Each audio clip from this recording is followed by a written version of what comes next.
Financial webinar on mutual fund, ETF funds, index fund on November 16th and 17th. Please register. Hi hello నమస్తే welcome back to our channel. ఈరోజు మనతో ఉన్నారు AMFI certified mutual fund distributor అయిన బొనగల సలోమోన్ గారు. సార్తో మాట్లాడదాం. నమస్కారం sir. నమస్తే అండి విరాట్ గారు. ప్రీవియస్ ఎపిసోడ్స్లో అసలు మ్యూచువల్ ఫండ్స్ అనేవి అండ్ ముఖ్యంగా ఈక్విటీ మ్యూచువల్ ఫండ్స్లో పేదవాళ్ళకి మధ్యతరగతి వాళ్ళకి ఎటువంటి ఆప్షన్స్ ఉన్నాయి, అసలు ఎందుకు ఇన్వెస్ట్మెంట్ స్టార్ట్ చేయాలి, వాట్ ఈస్ వాట్ అనే దానికి ఒక రీజనింగ్ అనేది మీరు ఇవ్వడం జరిగింది. బట్ నా క్వశ్చన్ ఏంటి అంటే, అసలు ఈక్విటీ మ్యూచువల్ ఫండ్స్కి క్యాస్ట్ క్రీడ్తో సంబంధం లేకుండా ఎవరు ప్రాపర్గా ఇన్వెస్ట్మెంట్ స్టార్ట్ చేసుకోవచ్చు, ఎలాంటి వాళ్ళకి ఇవి ఏ విధమైన అడ్వాంటేజెస్ బెనిఫిట్స్ ఇస్తాయి, అట్ ది సేమ్ టైం ఎలాంటి తప్పులు చేస్తే ఇందులో కూడా నష్టపోయే అవకాశాలు ఉంటాయంటారు, కొంచెం జాగ్రత్తలతో సహా మొత్తం ఇన్ఫర్మేషన్ చెప్తారని అడుగుతున్నాను సార్. విరాట్ గారు మంచి క్వశ్చన్ అడిగారండి. ఇప్పుడు మనం పేదవారిని మధ్యతరగతి వారిని చక్కగా ఇన్వెస్ట్ చేసుకోండి. సేవింగ్స్ ట్రేడింగ్ కంటే కూడా ఇన్వెస్ట్మెంట్ చేయండి. ఇన్వెస్ట్మెంట్ చేస్తే 30 నుంచి 50 కంపెనీలో డైవర్సిఫైడ్ పార్ట్ ఓనర్ అవుతారు. మీకు లాంగ్ పీరియడ్లో వెల్త్ జనరేట్ అవుతుంది. ఇక్కడ ఎవరు ఇన్వెస్ట్ చేయొచ్చు అంటే, మన భారతదేశంలో ఉన్నవారు ఎవరైనా ఇన్వెస్ట్ చేయొచ్చు.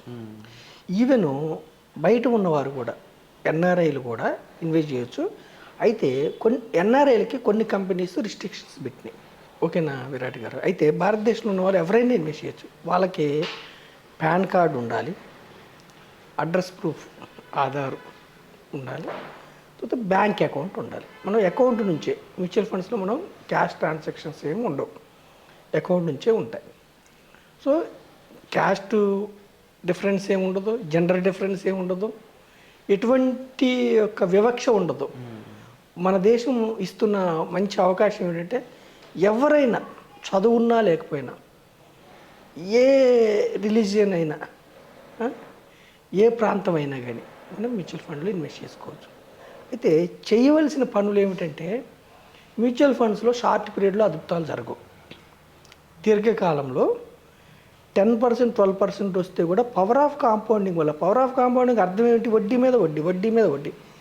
దీని వలన అద్భుతాలు జరుగుతాయి. షార్ట్ పీరియడ్లో నష్టాలు వస్తాయి. నేను ప్రజలకు చెప్తుంది ఏమిటంటే, ఈక్విటీ మ్యూచువల్ ఫండ్స్ అనేవి రిస్క్తో కూడుకున్నవి.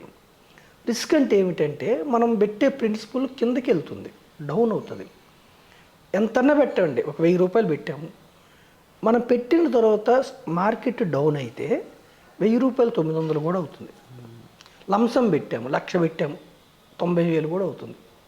రిస్క్ ఉంటుంది. రిస్క్ ఎందుకు ఉంటుందంటే, మనం గత ఎపిసోడ్లో చెప్పుకున్నాం, ఎందుకు? ఓనర్షిప్ కాబట్టి రిస్క్ ఉంటుంది. అయితే మార్కెట్స్లో ఒక కంపెనీ యొక్క షేర్ ఎప్పుడు నెట్ ప్రాఫిట్స్ బాగుంటేనే ముందుకెళ్తుంది. కానీ కొన్ని సందర్భాల్లో మన చీటికి మాటికి, అమెరికాలో జలుబు చేస్తే మనకు దగ్గు వస్తుంది, ప్రపంచ మార్కెట్లో బాగాలైతే మన మార్కెట్ డౌన్ అయింది. ఇదంతా మార్కెట్స్ అనేవి ఇంటర్ రిలేటెడ్.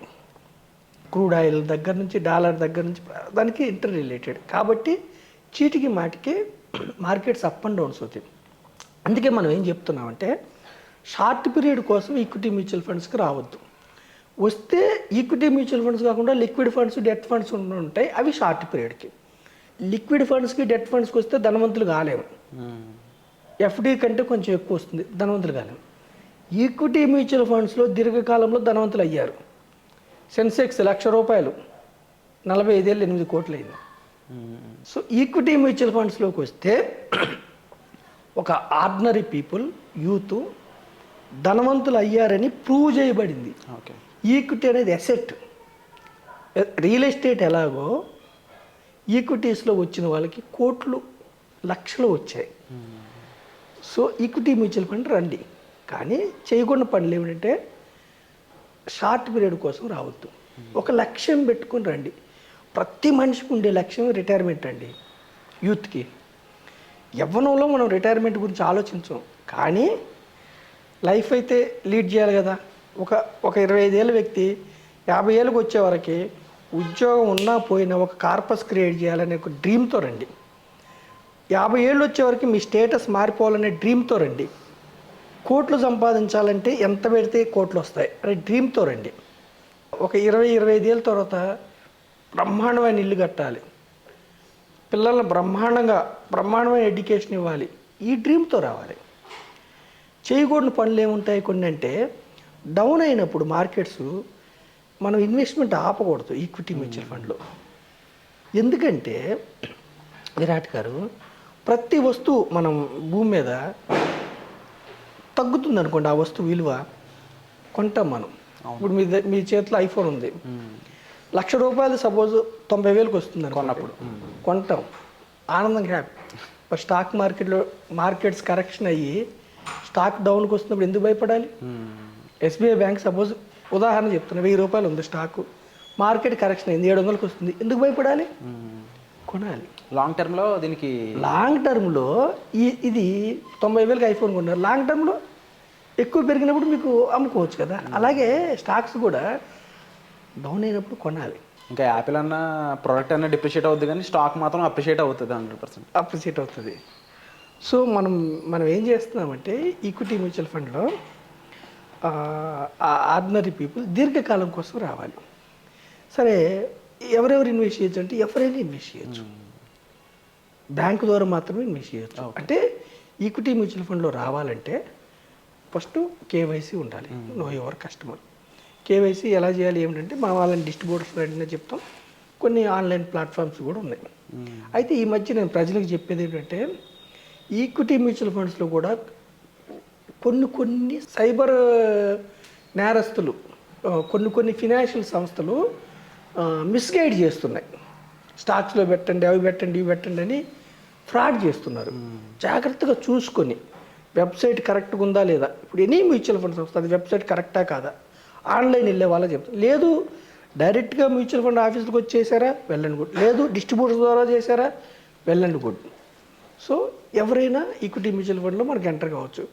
మనం ముఖ్యంగా డూస్ డోంట్స్ ఏమిటంటే విరాట్ గారు, దీర్ఘకాలం కోసం ఈక్విటీ మ్యూచువల్ ఫండ్స్ రావాలి. రెండవది liquid funds, debt funds wealth preservation కోసం. వెల్త్ క్రియేషన్ కావాలంటే రిస్క్ తీసుకోవాలి. మీ ఈక్విటీ మ్యూచువల్ ఫండ్లో రిస్క్ ఉంటుంది. షార్ట్ పీరియడ్లో మీ యొక్క డబ్బు కిందకి వెళ్తుంది, ఒక 5 years 7 years వరకు కూడా రిస్క్ ఉంటుంది. మీరు ఓపిక పట్టాలి ఈక్విటీ మ్యూచువల్ ఫండ్స్. తర్వాత ఇంకేమిటి తెలుసుకొని పెట్టాలి, స్కీమ్స్ ఎక్కువ. ఈక్విటీ మ్యూచువల్ ఫండ్లో పెద్ద డిసడ్వాంటేజ్ ఏమిటంటే వేలు స్కీమ్స్ ఉంటాయి. సో మనం ఏం చెప్తున్నామంటే సామాన్యమైన ప్రజలకి డైవర్సిఫైడ్ ఈక్విటీ మ్యూచువల్ ఫండ్ అంటే అన్ని రంగాల్లో పెట్టాలి. ఒకే రంగంలో పెడితే, సపోజ్ ఒక ఇన్ఫ్రాస్ట్రక్చర్ రంగమే తీసుకున్నాం, ఆ ఒక్క రంగం పెరిగితేనే మీకు పెరుగుతుంది. ఫార్మర్ రంగమే తీసుకున్నాం, ఆ రంగం. అందుకని ఒక రంగం కాకుండా డైవర్సిఫైడ్ తీసుకుంటే మనకి మ్యూచువల్ ఫండ్ సంస్థలు ఏం చేస్తాయంటే ఆ దేశంలో ఏ రంగం పెర్ఫామ్ చేస్తుందో ఆ రంగంలో స్టాక్స్లో పెడుతూ ఉంటుంది. డైవర్సిఫైడ్ ఈక్విటీ మ్యూచువల్ ఫండ్లోకి రండి.